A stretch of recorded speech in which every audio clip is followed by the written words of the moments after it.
Joy, thank you. A Southern Illinois company is getting statewide recognition.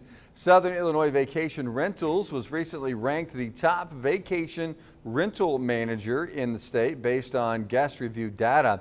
Two more rental spots are just weeks away from opening in Marion. They have more than 50 properties with some near nature trails and lakes.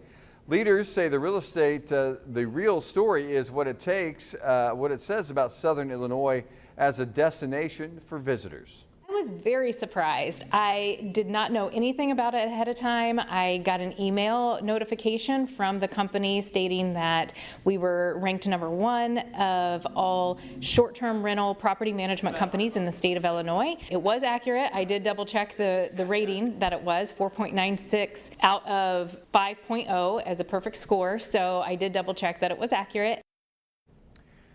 Hassler estimates that every person staying in a short-term rental gives $100 back to the community every day.